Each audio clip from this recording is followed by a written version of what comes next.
Welcome to Podular Modcast. This week's guest is Eric Petra from Landscape.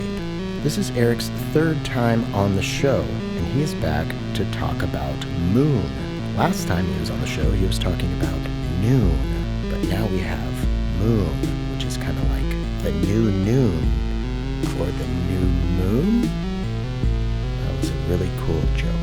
Links to all things landscape in the show description. Before we get into this, a quick thank you to everybody who supports the show on Patreon. There's a link in the show description if you would like to help keep the LEDs blinking over here at Podular Modcast. And also thank you to Novation. Later in the episode, we'll take a quick break to look at the circuit tracks and the Launch Key 49 Mark IV. But for now, let's chat with Eric.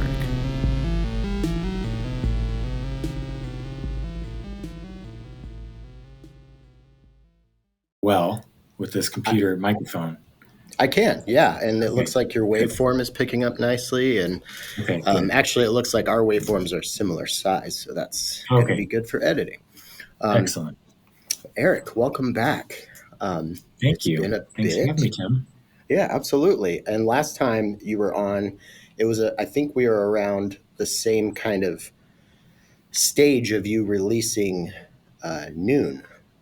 It hadn't fully been released yet, and now here we are with Moon in the pre-order phase, which is super cool. And probably confusing to listeners, too, because they'll be like, Moon, Noon, okay. People have already been switching them up, which is funny, which I understood would probably happen. That's what. So at the studio here that I'm working at, we have these whiteboard tables. So I wrote Noon, then Moon. So I didn't want to make that mistake. But before we get into any synth stuff, I mean, Zoran, you're in New York. How you Straight feeling? to the political. Yeah, right. It's pretty. I feel much better today than I felt yesterday. Let's say that. Yeah. You know. Yeah. I'm wearing a shirt with happy faces all over it. There you go. Just show you that. Yeah, it's good to get something that seems like it could be a legitimate win for non-fascism. Yeah, non-fascism is pretty cool. Yeah. Not that I want to rely too heavily on politicians or anything, or put my faith fully in a politician. But it's cool to have, someone in your state who seems to have, put a lot of thought behind what he says and have actual empathy and have good energy and and he seems to actually care about people. Grievance. Yeah, so that's cool. It's obviously there's going to be a lot of pushback, but I don't know. It's for people. Most people understand who might not be in the United States that it's pretty grim with fascist behavior and policies and I'm sure there are people who are listening to this who don't agree with that, but it's pretty intense when you look at facts and historical, Anyway, I don't know if I really want to talk about that because I'm really happy that We don't let's I'm on your podcast and also that Zoran won and also I guess about Moon as well. And So I know that Eli from Mystic was helped out with Noon. Well, let's talk about what Noon is a little bit, a little recap, and then how that and then the Moon take on it.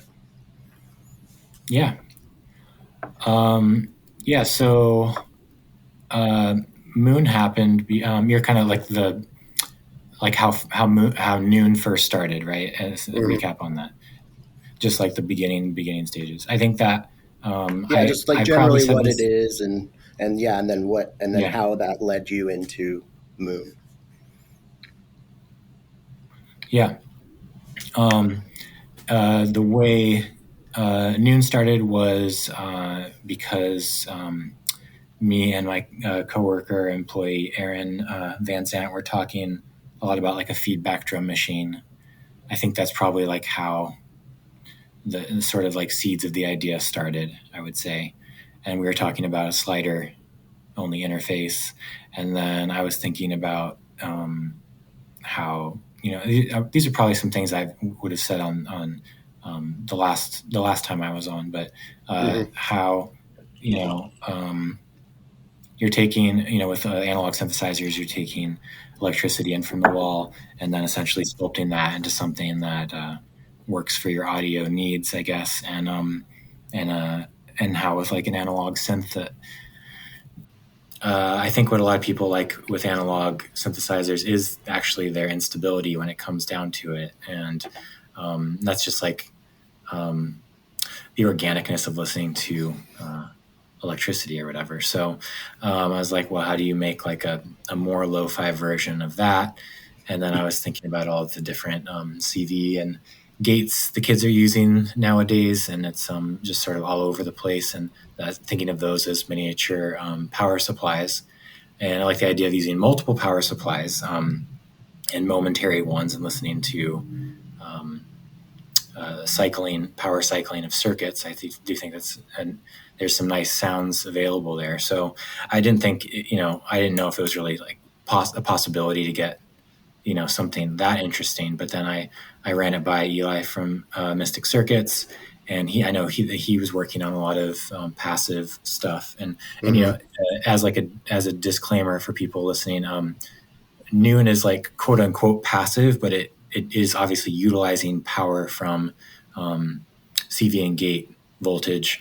I Right. think there is like a precedent in the DIY synth community to call things that are CV powered passive, even though it's like kind of not really passive. I don't know. So Someone will passive probably in the get sense really of it doesn't have a power supply itself. doesn't have doesn't have like a constant power source. Mm-hmm. So I don't know.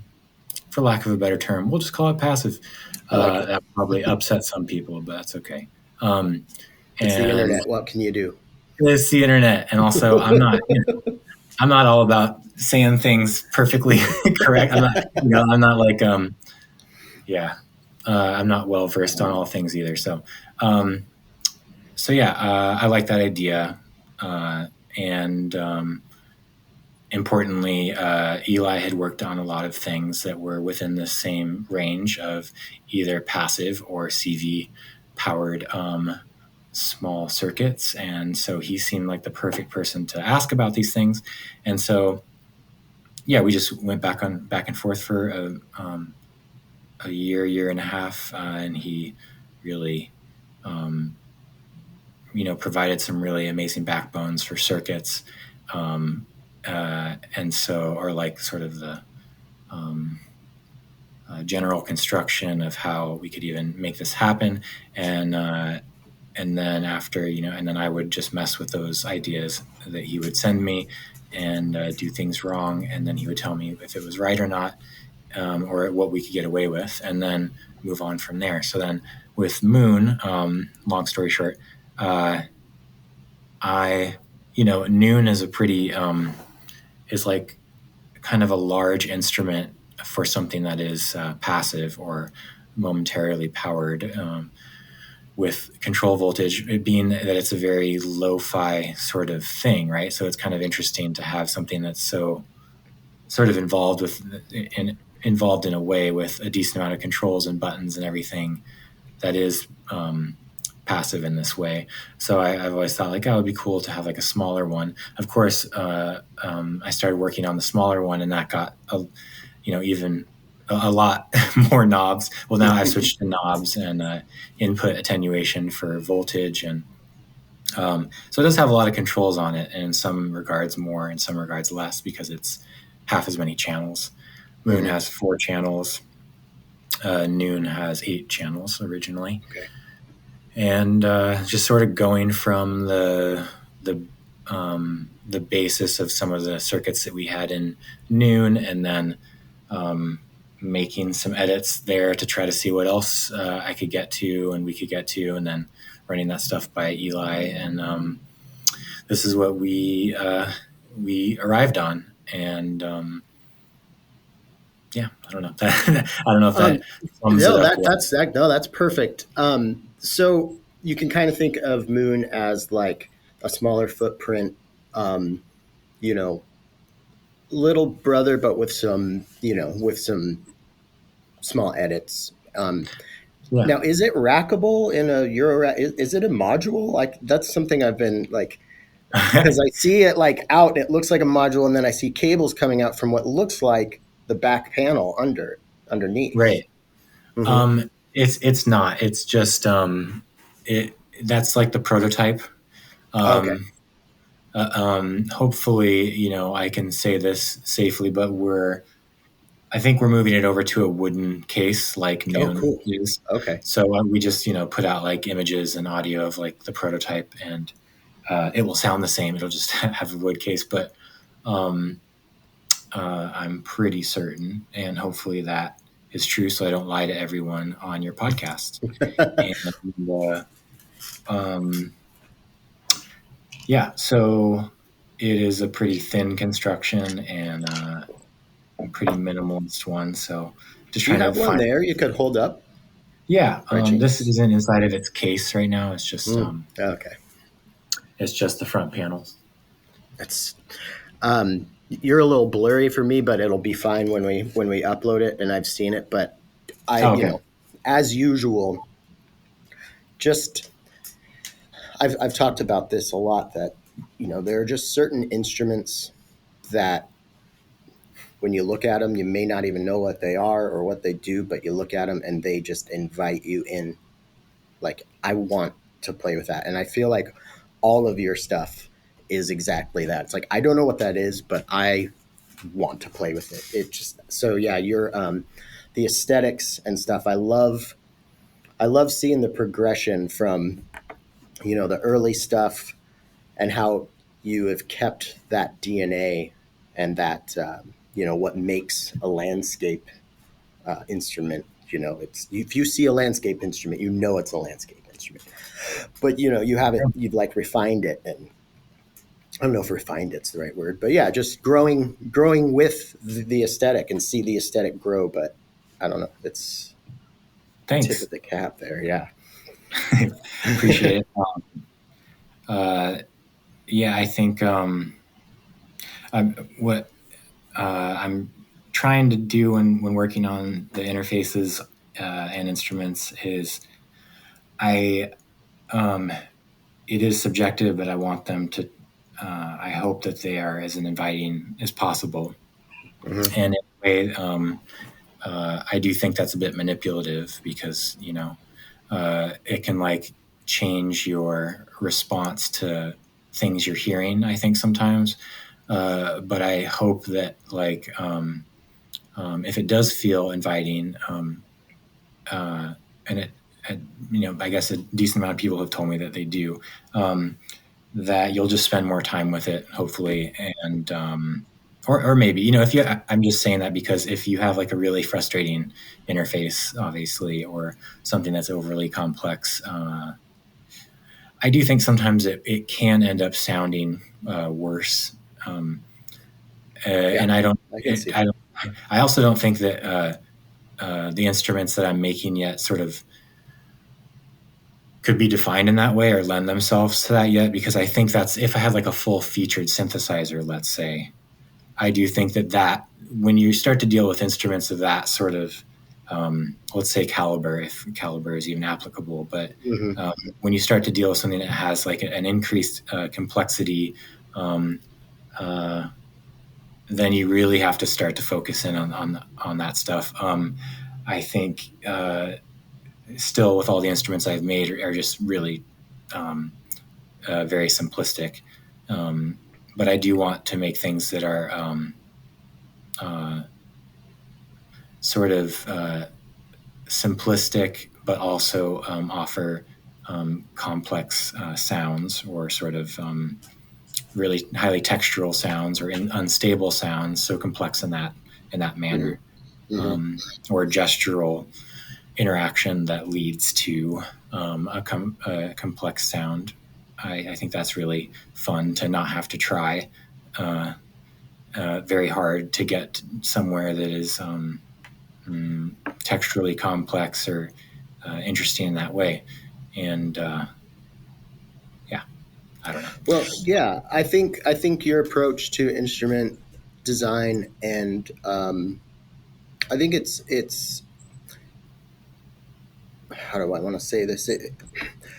I think a lot of people are drawn, like you said earlier, you know, uh, you know, part of the instability is part of what we like about some analog circuits, and there's a reason some, you know, busted old vintage gear that isn't an audiophile is not going to be stoked on it, but maybe an experimental synthesis would be.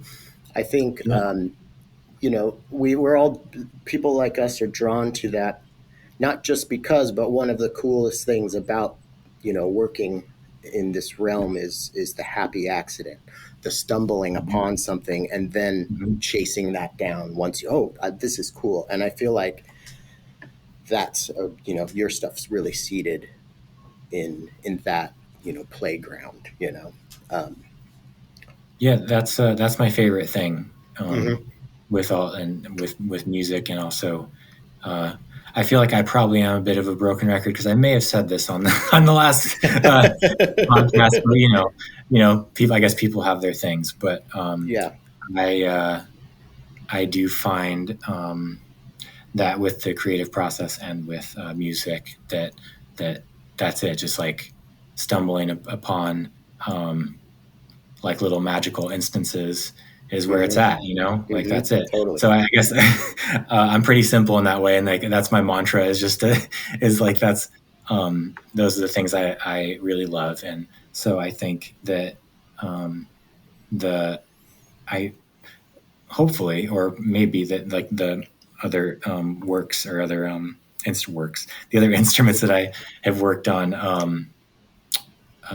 do sort of have some of those leanings, I think. Um, and I think that new things that I want to try to work on, or as collaboration or whatever, will probably be in that similar realm. And some of them definitely. And so we'll see. So, Yeah. Well, I'm so glad that you used the word works there, and you kind of you no. kind of yell at yourself. But I'm glad you did, because I was about to there was something that was kicking around in my head, and also on the note of being a broken record, I've done 300 of these things. I've That's one of the reasons I kind of slowed down for a while. I was like, I need to Wow. I need to live for a bit and get to where I'm not just having the same conversations over and over again. Yeah, Um, I feel that with myself too. Yeah. That's congratulations. 300 is wow. Yeah, I think it's close, or maybe yeah, I'm not sure, but Yeah, it's in the high twos. cool. But yeah, the why I'm glad that you said that is because speaking of broken records again, this is something I've said a lot, but like I think circuit design and then interface design are both, those are artistic expressions and endeavors. Um, Mhm. and what I so I think of landscape, and I think of some another company like Soma, right? Like you guys do totally different things, but one thing that I feel like you have in common is that they're not just cool unique instruments, but they look like they could be in an art excuse me, they look like they could be in an art show, just as a physical object, you know what I'm saying? And that kind of ties into the whole like in being invited into play.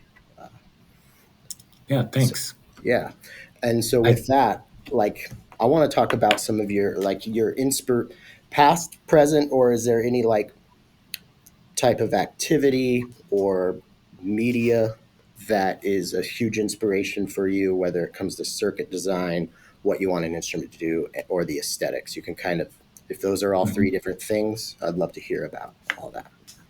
Yeah. Well, I think I could. A good place to start, I think, is I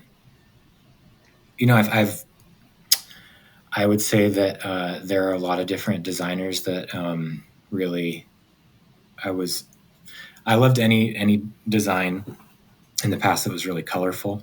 I think mainly like Buchla and Serge Yeah, mainly totally. were really, their sort of playfulness and composition on the panel. And then what's interesting about that, Buchla is obviously really playful with knob composition, line choice, color choice. And so I often like thought about that as like a work of art, and there's if you just look at it from a purely aesthetic standpoint, and then I do think that influences how you interact with it. But and I thought that Serge's interfaces were playful in the color, and then also almost ridiculous and playful in how many jacks and knobs were crammed into one space. And I thought that was so ridiculous that it was that it just invites fun, and obviously, like some of the first panels had some interesting artwork choices that were representational of signal flow and things like that, and that's really nice to see. And but I think like a moment that always rings out to me in sort of, I don't know, like an influence path or something is seeing one of Peter Blasser's instruments for the first time, Ciat Lombard. And it was, I'll go get it 1 second. It's right here. Yeah. I'm glad that you brought that up too, because the Ciat Lombard stuff, I definitely would also put in the, like landscape Soma there in there with just like, you see an instrument made by any one of you three and it's pretty apparent, So this is, this, Oh, I believe it might have been this design, the Tocante Fasci. I think that's how you probably got that wrong. Sorry if I did. But seeing this design in person, that store Control in Brooklyn. Are you familiar with them? I haven't been. It was closed when I was in New York, unfortunately. But okay. So walking into Control, like this was like, over 10 years ago, I guess. I think so. I don't know. A really long time ago. I think, before I started making my own designs, and seeing this like golden with green PCB design, and just sort of, I just felt he really did what he wanted. Just really the form factor, how, and use of PCB material, and it all kind of went together with what he wanted this instrument to be, and that was just insanely inspirational to me to see that. Were you designing stuff at this point then? I don't. I feel like it was just before I started working on some of my first designs, but I'm not. I could have the timeline wrong. I'm not sure. It might, could have been like so a year somewhere before. around. It's kind of this and you starting were at least within. Yeah. Maybe I could look up when this instrument was released. That would probably help me. I could do that. I'll do that. That would probably help me. Because I started working on this. This is actually the 10th. This month is the 10th year of Landscape. Congratulations! That's amazing. Thanks. Yeah. Awesome. The end of 2015 was when I first started working on the first HCTT variation. For those listening who don't know, HCTT stands for Human Controlled Tape Transport. So it's a manual cassette player. And have you done like a V, like multiple versions of that? I feel like was there a newer version within the last couple of years or? Yeah, it's just same name, but is the V2 version, and it just has some CV outputs from envelope follower, from the cassette audio, and Oh, cool. That's super cool. two, and then like two knobs, forward and backwards, and you can put audio through the preamp, and there's like a touch mute switch. So yeah, that's what's on the. But that was like 6 years ago, 7 years ago. I don't know. Oh, okay. So it's been a while. All right, cool. Maybe. Yeah. That's another thing about doing almost 300 of these, and like there's like it's hard for me to keep track of like what's go like, and that's something like I was excited to kind of get back into because I haven't done. I just recorded one and I'm working on editing one last week, but before that Great. it was like the big March maybe of this year. So Yeah.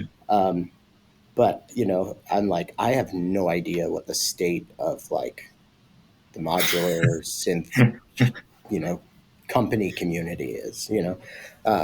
That's exciting. Everything It is is kind new. of, yeah. I'm excited because like it was not that I got like tired of it or anything, but when you talk to people for an hour plus, a couple times a week, and then have to Yeah. spend a couple hours editing it, you get a little fatigue of like I don't want to talk about gear anymore. I don't like. I want to make music. Yeah.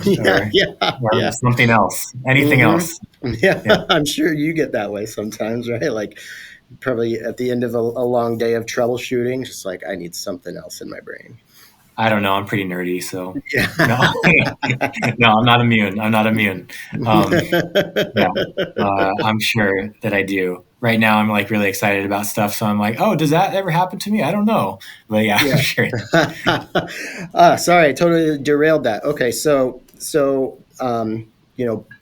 Peter Blasser's kind of aesthetic choice and everything seemed like it had a pretty big impact. I love how many stories like these start with I was walking into Control, or I walked into Schneider's, or like there's so many stories, and I saw this thing, and then all of a sudden, it's so funny how just like walking into a synthesizer shop can like redirect the course of what you're going to do with your life. That's yeah. And it was, the instrument was glistening in the sun. Right. Yeah.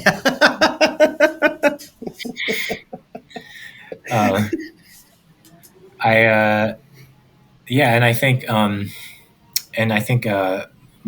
Mung Chi also was a big influence as well. Yes, there's another one I'd put. Yeah, so you keep bringing things up. I'm like, oh yeah, there's quite a few, but totally. And he's someone who I really can't. It's really interesting. I think that he is someone who is consistently maybe reaching out to people and like encouraging them to try new things. I think that he's sort of like incognito, like influencing like the direction of synth design here and there by prodding people or like saying like you should try this, or you should. Because I know there was one moment when he messaged me and encouraged me to try something with like a PCB, touch feedback that I'm sure, influenced the next HTTT design, or definitely did. Yeah. Or include touch feedback on that interface. That was like a direct recommendation of Monkeys. So, yeah, pretty cool. That's cool.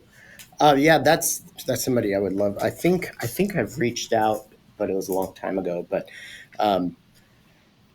seems like a legitimate genius. Like, yeah. Yeah, I would say so. Yeah. I love when someone like that is just just doing whatever they want. I love when someone just does whatever they want. Like that. And just doing it for I don't even know how long. Like what, 15, 20 years? I'm not really sure. I'm not either. Yeah. And then Peter Blasser. Yeah, he's probably for 25 15, years. 20. I don't know. Yeah. I'm not sure. Mm-hmm. Yeah, I don't know, 20, 25 years. But again, I could be getting that wrong and be way off. So, Okay, so this I'm trying to find a way to word this that isn't the stupid question that every artist who's being interviewed hates of where do you get your ideas? But like, how do your ideas come to you? Do they come in a flash, or do like, or it's like inspiration for like things you want to kind of hunt hmm. down? Is it stuff that like just kind of comes from the ether, for lack of a better term, or is Mhm. it like a slow build of like thinking about one like maybe type of circuit or something, and then that dominoes? I kind of think, yeah, I'm thinking your question made me realize maybe ideas that I personally think are better that I've gotten to work on or complete have come from more of a flash type situation, Mm-hmm. and then ideas that are more complex uh, or convoluted have been more of a slow build. So I don't know if sometimes I don't know if like complex ideas are necessarily good ideas or like it's like when I'm talking about like not for anyone else. I'm kind of saying that for myself, I guess. Like I have ideas that are simplistic that come to me in a flash. Obviously, they're simple, but the fact that they came in a random flash of whatever, who knows, um, is is pretty cool and miraculous. And obviously, you're not going to have some like feature rich like crazy thing come to you in a flash because that you're not going to download all that information Right, in like right. a second either. But I don't know. I'm sure that can happen too. Yeah. But I do realize that with your question that anyway. So I think, well, for example, I don't know if I've told this story before, but the idea for the human controlled tape transport, which is like a ridiculous idea to just have a manual cassette player, um, came in like a flash like that with weirdly with another idea that I never did, but within 30 seconds, these two really sort of strange and sort of not strange or just simplistic ideas, uh, entered into my head. And I was driving a delivery truck for a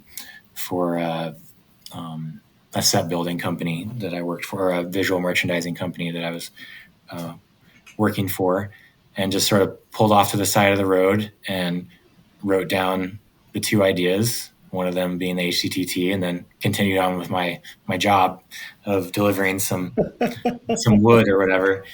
And You know, it's yeah, I've good had if you pulled over. yeah, you got to pull out. Yeah, Yeah, especially the right were you idea. in downtown New York too? Like, were you I was in Brooklyn, yeah, in in like Brooklyn? Okay, I said downtown New York. I'm in downtown New York. I'm in downtown Yeah, New York. yeah. I was in like the Gowanus area of Brooklyn, if anyone's familiar. Okay. Now, at Yeah. this point, how much experience with circuit design, circuit bending, or just electronics or electrical anything had you had? At that point, like building a few DIY kits. Okay. That was Okay, kind of it. cool. And then how long after this flash did you start pursuing like trying to figure out how to make it a thing? Uh, I'm not completely sure, but I think between like let's say 6 and 5 years, maybe between Okay. having 7 and 5 years. I don't know, probably 6 years. And Okay. yeah, And was that something, so over most of that time, was it just kind of kicking around in your head, or were you like buying old cassette, like Walkmans or old things and trying to like work on it or? just kicking around in my head, completely stagnant, doing nothing. Okay. Uh-huh. That's it. That's it. And then oh, I think, yeah, you keep asking me these questions that are bringing back like, oh yeah, this is why that probably happened. So I, you're asking great questions. So Yes. yes, nailed it. So I was working on a Music for a Friend's documentary, which I might have brought up before. It's called Cassette, a documentary mixtape, and it's Oh, about cool. it's it's about how cassettes were invented by the inventor Lou Ottens and the team of designers that he was working with in Philips, or with the company Philips in Germany. And so I was suddenly doing a lot of work with cassettes, and my friend who directed the film filmed it and edited it, and um, was inundating himself with thousands and thousands of cassette tapes that he was gathering from Craigslist and eBay and yard sales. And so he had just like an endless amount of amazing cassettes that he would throw my way and I could like sample from and stuff. But so because I was dealing with more cassette players and stuff, I was like, oh, look at this Walkman. Let me rip the top. It was like a really crappy Walkman, by the way. Mm-hmm. Let me take the folding lid off of this Walkman and then see how, which tons of people have done, obviously, see how it sounds to manually manipulate this cassette tape when it's inside of a tape transport. And I was like, oh, this is kind of what I thought it would be like, and with some added bonuses of the fact that cassettes, you only need to move a cassette at a pretty slow speed in order to get it to be like quote unquote normal playback. Mm-hmm. And so, I told him this and he was kind of excited by it. And I was like, well, I might as well see if I could try to make this idea happen. And so started working on it. So I only worked on it for a few months or a couple of months before I like announced it to people, Cool. because it was so simplistic in its design, especially the first one. So you sound like I think me and you are similar in some ways, because you said, I forgot what it is, but you said something earlier where I was like, like my ideas, any idea that I think is good usually comes in a flash, and anything that I start building up really gets complex. But this may not be true, but it sounds like you just needed a really good excuse or push to be the shot in the arm that you needed to actually start working on this thing, and this was that project. Yeah, I think so. I think it can give you like some courage to just do the thing, Mm-hmm. So I think a lot. For me, it's always about like walking through a little bit of fear with each idea, and I think that I'm doing some pretty silly ideas too. So I think it's kind of scary when you're like, well, I'm going to do something that's sort of irrational, and I'm going to make this thing that I don't know if it needs to be made, but I want it to be made, so I'm going to just do it.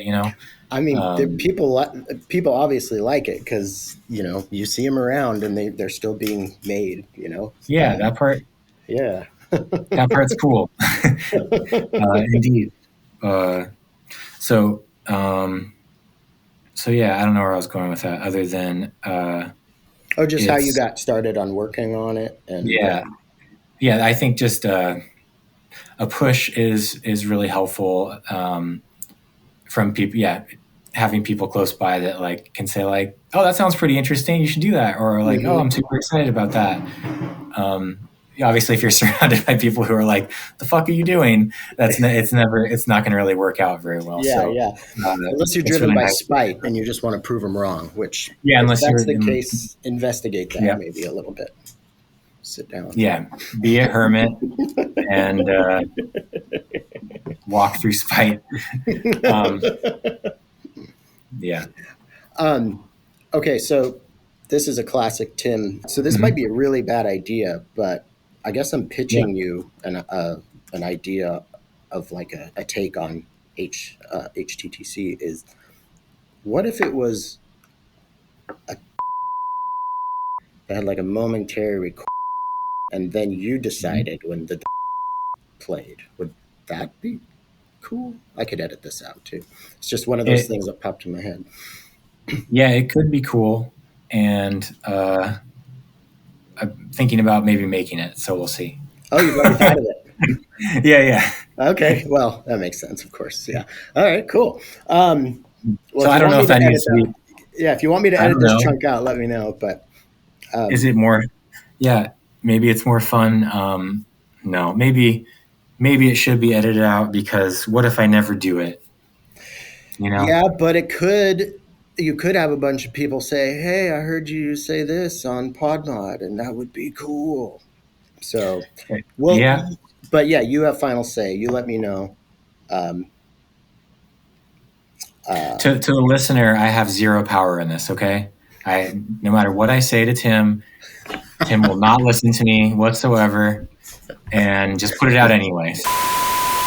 All right, so I've talked about how I like using the circuit tracks for writing, because writing on a grid, it kind of gets me out of not so much ruts, but maybe tendencies, and shakes things up a bit for me. And I'm going to show you how I approach writing on this, which is actually very ham-fisted, you could say. So I don't know what I'm going to do. I'm just gonna basically start a new track on the circuit tracks and film it, so you can see the workflow, and hopefully I'll come up with something pretty cool. So I uploaded some of my own samples here, so I'm on the drum track. So I'm going to start with this kick, and we'll go from there.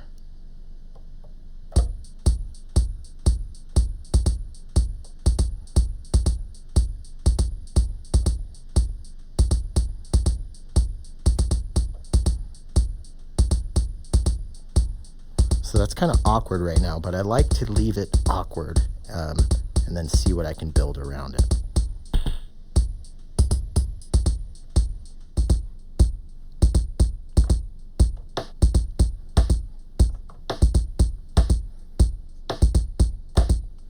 Cool, that's pretty neat. Now, if I hold the next another pad down that I haven't assigned anything to, if I keep it pressed, I can cycle through my samples and see what I want to use. So let's see what this sounds like. It's probably not going to work. Yeah, that's no good. So let's change this sample to maybe a hi-hat.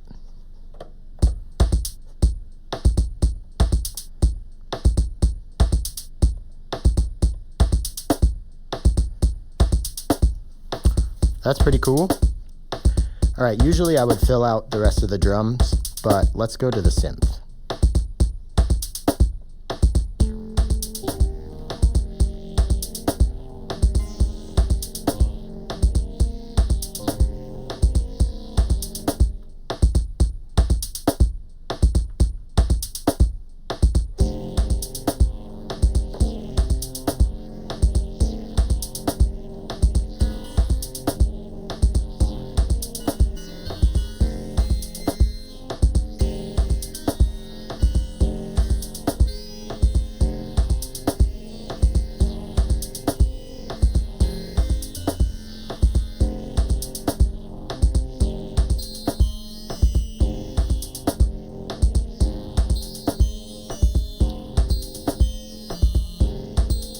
Okay, so pretty simple and repetitive, but check this out. Let's use drum track 1 to do some sidechain compression on synth 1. So the higher you push it here on this this row, the more it does. And then we can switch to drum 2.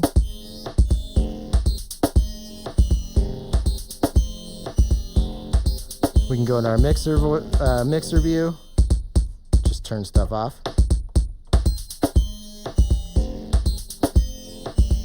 And then pattern view, you can see this top row is blinking and brighter than the others. So if I actually just do a little duplicate.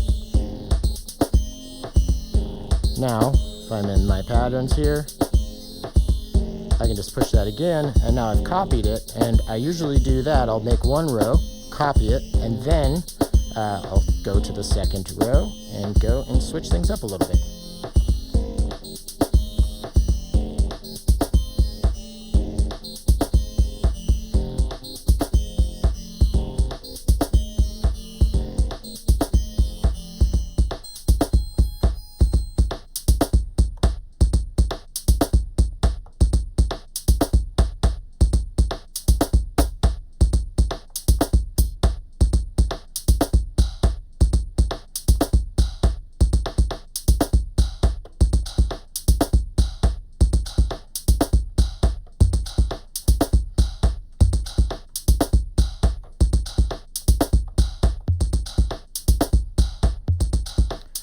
Cool, now I'll go back to synth 1.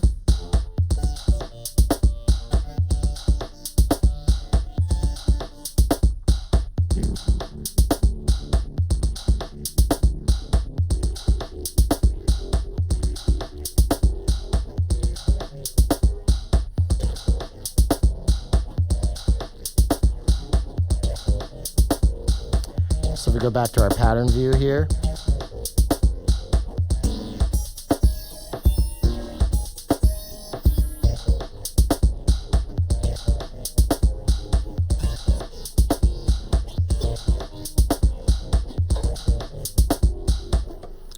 and that is, we don't have to keep doing this. You get the point, right? You can see the depth, and there's a lot more stuff you can do. You can get into, messing with your velocity of each hit. You can do, how long the gate is for each hit, and you can do micro steps. You can do pattern settings like probability. There's all sorts of really, really cool stuff you can do. But I just wanted to show you that really quick. I'm tied in with big synth, so there's a certain thing Big we tape. have to protocol. Big tape. Yeah. I want to do a sidebar here real quick. Well, I don't know. We're kind of on the design influence thing, and I feel like we're on a good track here. Sure. Yeah. But no, this might bring it back. This might bring us back to Noon and Moon. But I want to do a little sidebar about just talking about Eli. Eli, if you're listening, I miss you. We should chat soon. I miss him too. Guy. I love that guy. Yeah. He's been, I've said this before, the best house guest you can have. Yeah. House guests, even if you love them, like, once you get over like 4 or 5 days, Eli is never, I'm always sad when he's left. And my wife as well.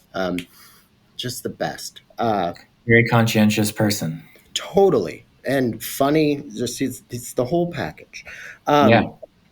So you mentioned earlier that you had reached out to Eli because you're all the passive stuff with like the 0 HP stuff he's done.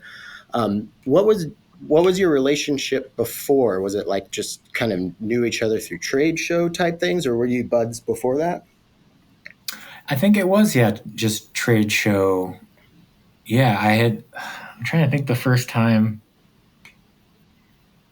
I'm not really sure the first time we met, but it might have been at like, I don't know if he was at Moog Fest back in the day or if it was at KnobCon or something, but I think that we had met then and sort of just chatted here and there, and I'm trying to think if there's anything else I'm missing.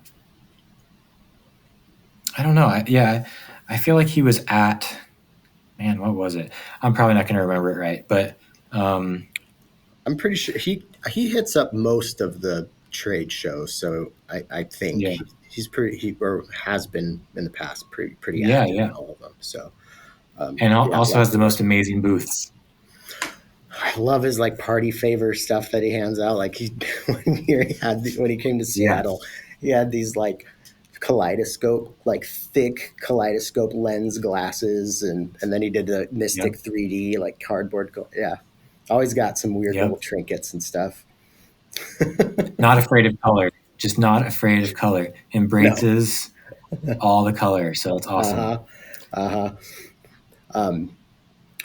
I imagine that, well, just speaking on that, I imagine not only was what he was doing with passive circuit stuff, but also like with the aesthetic to boot, which I feel like you guys have a similar vibe as far as the type of instruments you make and the way you present them, visually and stuff. So I imagine that had been tied in a little bit too, Sure. right? Yeah, I'm sure that was part of it. That really lent itself to, I guess. Yeah, I appreciate his colorful aesthetic, and I love, um, and listening to some of the stuff. What was it? The spectral. I might be getting this wrong. Is it spectral mirror? Is that one of his? Uh, Oh, that one of the earlier ones, I think. I think there was Spectral Mirror. I think that was like one of the early big ones. yeah, and Um, hearing some of the sounds that you get out of that, I was just like, oh my god, what? And then hearing the distortion you get out of Anna, that other what is it? yeah, it's like a That two diode based channel. Yeah. logic um, circuits. It's like absolutely incredible. I was just like, how is this not, you know, in a mixer, in a guitar pedal, in a, in Eurorack, in like, it hmm is in Eurorack, but in everything, because I just, yeah, I'd love to hear. That just reminds me, I need to try that on more instruments, and see what I can get out of it. Cause wow.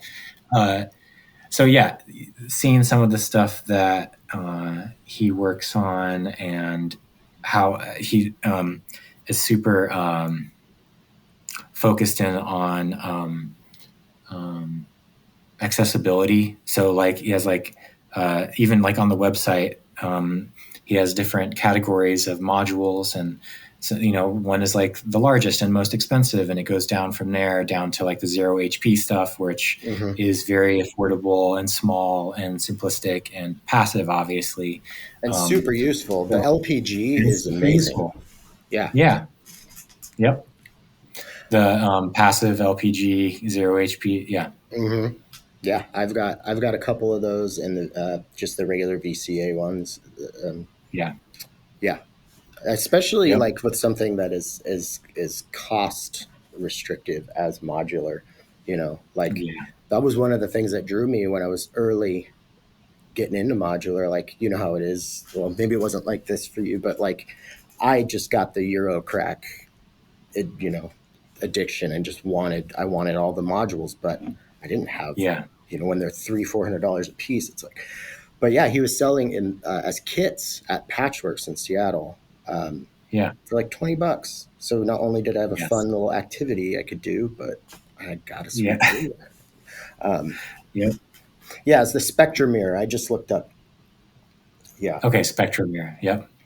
yeah, and he really covers from a 0 HP passive um, device all the way up to something like IDUM, which is Yeah. one of the coolest, craziest rhythm generators, voltage generators around. Yeah. Yeah. So you start picking his brain, but then this becomes like a working relationship over a longer period of time. And was he in on Moon as well, or did you kind of have everything kind of buckled up to where you knew? With Moon, it was more uh, well buckled up in like uh, I did some exploration on my own, and then again I was able to show him some of that stuff, and get his okay Mhm. on different things, and then he worked a lot on showing me different solutions, like let's call them PCB design rule solutions. Mhm. And by solutions, I mean like teaching me, not Yeah, like. yeah. So I did a lot of learning from Eli over the course of this design, which was awesome, as well as in Noon as well. He's a great teacher. I hope he Yeah. doesn't mind me saying so. In this process, but amazing teacher, Mhm. and so and also Eli has worked on finishing another design that I've been working on for years and years now, and another electrical engineer was working on too. But Eli just finished up that, and that was more something where I was like, how do I even begin to do this? Can you make all the circuits for me? And so Eli finished up that work, and I just have to move forward on getting a prototype and see if this idea is sort of worthwhile. Okay, cool. So, yeah. Nice. Also, in that regard. Yeah, I didn't really just being around this world for a while, and then I have two modules that I designed, quote unquote. I did not design the circuit. I more was like, I would like a machine that does this, and then went through iterations. But through all that process, like just learning that these thin little PCBs, they have layers, so you can have like multiple layers of circuits running atop each other and stuff. It's pretty wild. Very intricate. What is it? Is it Eagle or something? Is Eagle one of the design?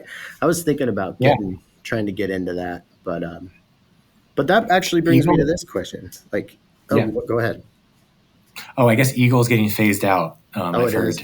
Okay. So I was talking to a fellow synthesizer designer, and he was saying that he has to port all 20 years of Eagle designs into a new program.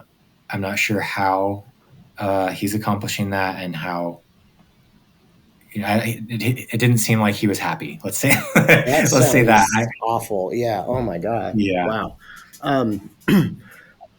So bringing that up, this is a question that it just popped in. This one didn't pop into my head, but I hadn't planned to ask you this. Sorry, that was eloquent. If somebody like myself with the most general knowledge about this stuff, who I've built some kits, but I've never designed circuits, but I wanted to get into trying to learn how to maybe make my own simple instrument, where would you start? How would you start? I really just think again, simple DIY kits first and foremost, and I am a big believer in that if you do want to start working on your own design, to start with something that's really simple. And I don't know, maybe that's even true if you're starting with a big lofty idea that's really involved. Maybe it's good to, it's bad to get like distracted, I guess, but it might be beneficial to like start with something that's a derivative of that idea, or start with something that is also really interesting to you, but that's not super intense, because I think it can be easy to get totally overwhelmed and have a hard time moving forward with stuff. But some people do that though. Some people, like I've seen some new designers come out with their first thing, and they have like a background in coding, and through their background in coding, they're taking some of that that knowledge base that transfers over into, I don't know, interface design, let's say, or something, and they are working on like a fully fledged sequencer, for example, and they're starting kind of from scratch, and they just have spent a year or 2 years just focusing on, how to get this going. That being said, some people don't have zero coding background, zero interface design background, zero circuit knowledge, and so I do think that do something fun. That's what I would say. Just like have fun. Maybe it's like start with something that has the possibility in it of having fun, so that you can maybe be rewarded in your process a little bit earlier on than a year or 2 years from now. For some people, it's probably really helpful or rewarding just to see, a little bit of progress. That's enough for them. Mm-hmm. Other people, it might not be. So that's just what comes up for me. For me also, I get distracted really easily, and I am also slow to have ideas that feel fleshed out enough, I think, for me to feel confident enough to move forward, I think. And so I need to just be motivated by excitement, like sheer energy. Like I need like energy coursing through my veins that pushes me to. Do you have ADD by a chance? Why do you say? Well, because you said, definitely. okay, yeah, because I am extremely ADD, and I'm like, this is me, the same way. Yeah, lifelong fun, lifelong fun. Yeah. Just the chasing the dragon of novelty. Yeah, exactly. So it's it helps and it hurts. Let's say. Yeah. It's a superpower and a hindrance at the same time. Yeah, so I was only talking to the ADD crowd in that whole diatribe. Well, they've dealt with the non-ADDers have dealt with enough of us that they can translate and be like, oh yeah. Yeah, they're like, oh, I see. Yeah, do this way quicker and more efficiently. They're like, listen. Yeah, they're like, listen to your cute little speech. Oh, that's great. No, I think I wasn't just asking for the audience. Because I have some ideas that I kind of want to pursue. Kind of, taking inspiration from, your work and everybody we've talked about. Just, trying to make something maybe not completely new, because there's nothing new under the sun, but, there is. Yeah, well, yeah, I guess so. Yeah, just like a new take on an old classic, or why would you do that kind of thing. Yeah, that's exciting.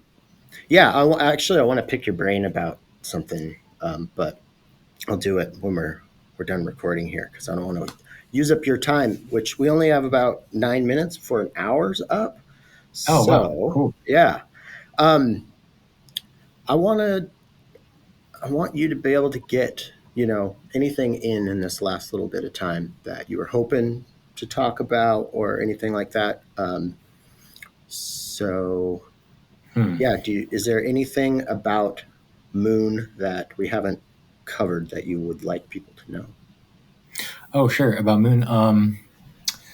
Let's see. I think the most important thing for people to know about Moon is a cheesy thing, and that is that it something that I've started feeling is it has this like voltage playground thing, which I know that sounds I don't know, cheesy, fun. or it sounds That sounds awesome. Or it sounds to me it sounds like, but that's something that I've been experiencing recently when playing with it, and I think that is because of the addition of attenuation that we added to the design. So there's input attenuation on the gate inputs for all 4 channels, and then also there's these even and odd CV lanes, we'll call them, where it passively sums like one lane to the even channels 2 and 4, and then there's another lane that just goes to the to 1 and 3, the odd channels, and each has an attenuator. And so when you're dealing with incoming control voltage, and it's already really sort of chaotic in that you're listening to circuits kind of breathing or power cycling in these chaotic ways, and then you can also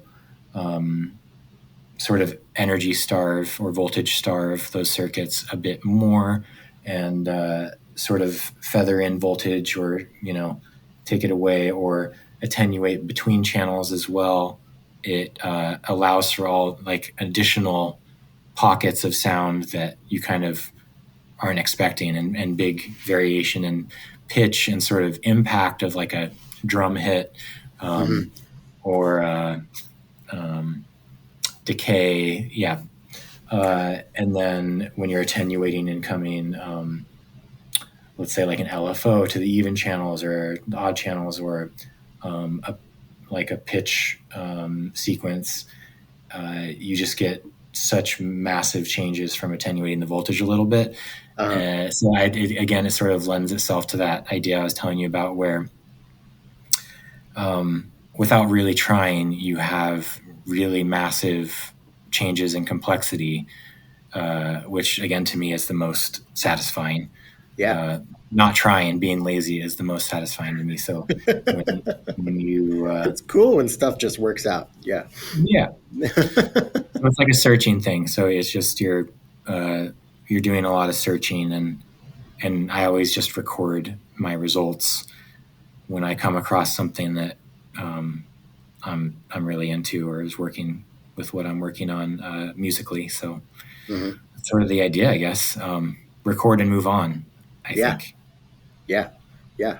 Now, with when you were talking about like almost starving with the attenuator, starving the channel for voltage, I don't know why this popped in my head. Maybe because it's using similar language, but that just makes me think of like a really gated Velcro-y fuzz sound. Right. Am I off, or is that kind of? It has. You can get there, and that stuff happens also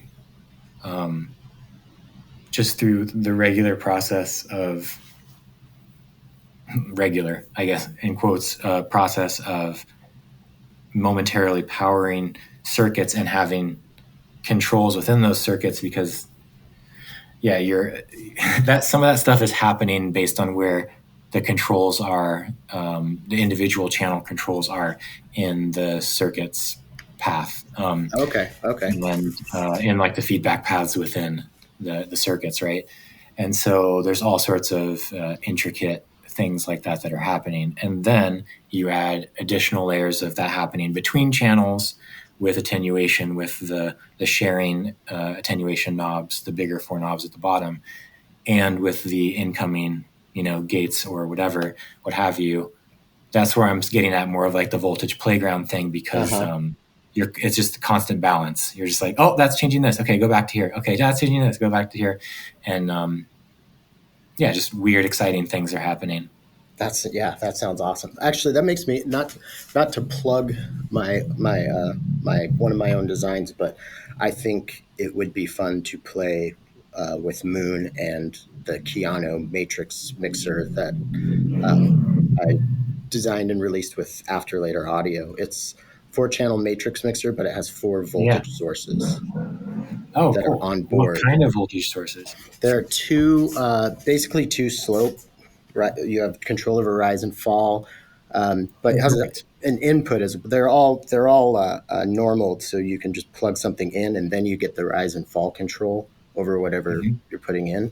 So that's channels 1 and 2. You have an end of rise and of fall on each gate out or trigger outputs. And then Cool. the channels 3 and 4 they're basically made up of 3 oscillators that are all oscillating at different times. They're all like these square oscillators and so you can increase the rate of all 3 of them, but you're not increasing, like there's still going to be different rates. And then you can add slew to each one of those channels. And so you're increasing them and like they're staying in the ratio that they're currently set at. Whatever their rate. Yeah. Okay. And then you can just blend all those together. Each output has a polarity switch for bipolar, or and then there's also VCA ins for each one, so you can send envelopes to control the outputs of them. That does sound like it. So this responds to positive voltage. Okay. Because it's passive, I guess, but or control voltage powered only. But you can also sometimes I've sent like negative voltage to like shut something back down really quick, which is funny. maybe that also applies to it being zero, but um, on second thought. But you can also, since you have oscillators in yours, let's say all of these channels can be powered from VCOs as well, which is pretty funny.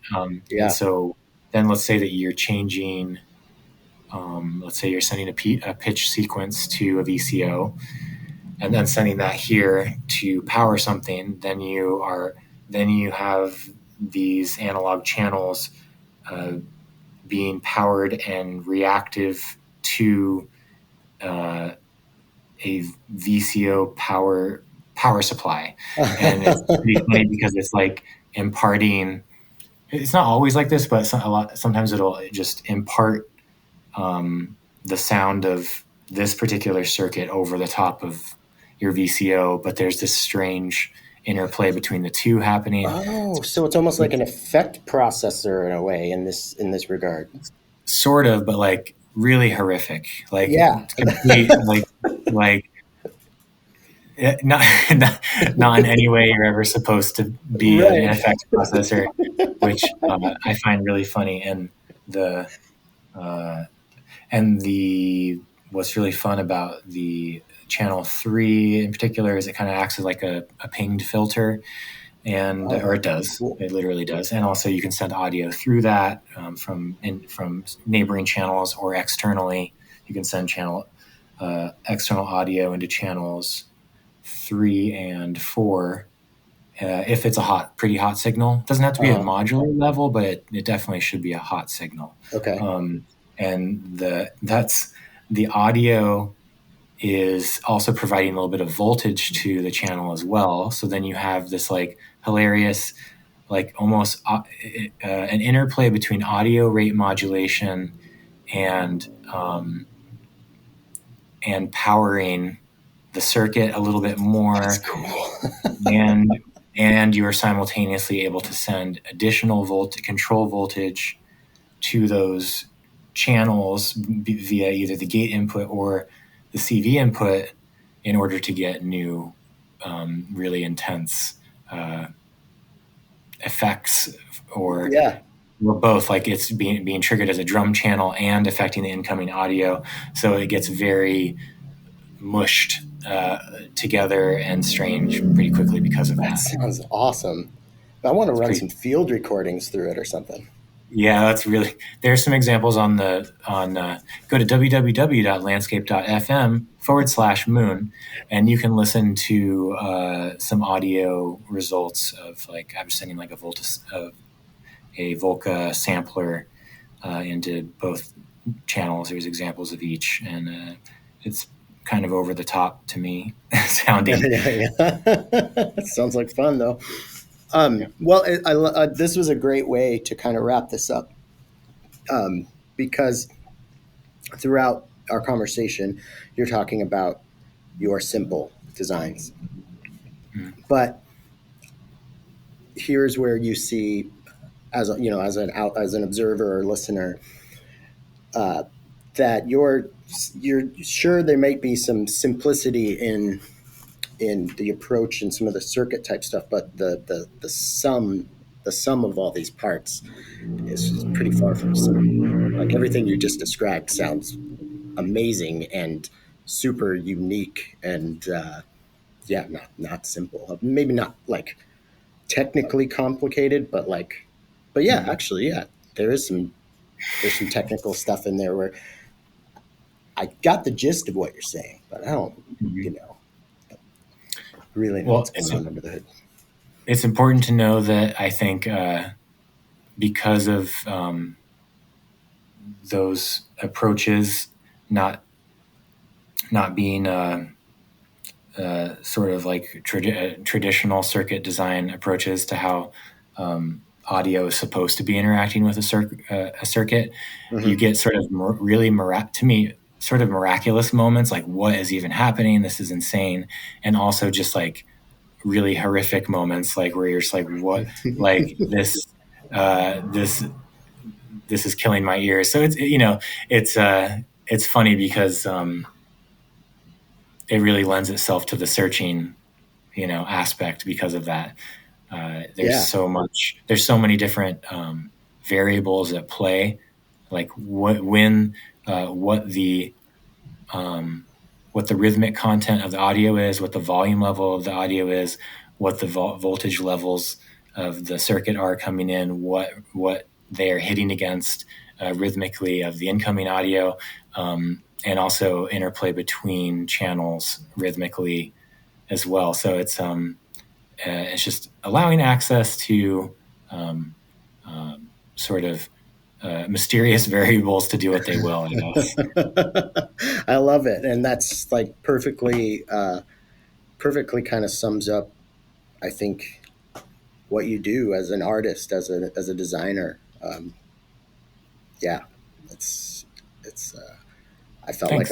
like I was saying something cool, and then I lost it. And but let's give you the last word before we close down. Is it, like, put all the plugs or any sort of proclamation, if you have anything like that. It doesn't even have to be related to synths. No, I don't have it. I don't think I have any proclamations other than thanks for having me on, and thanks for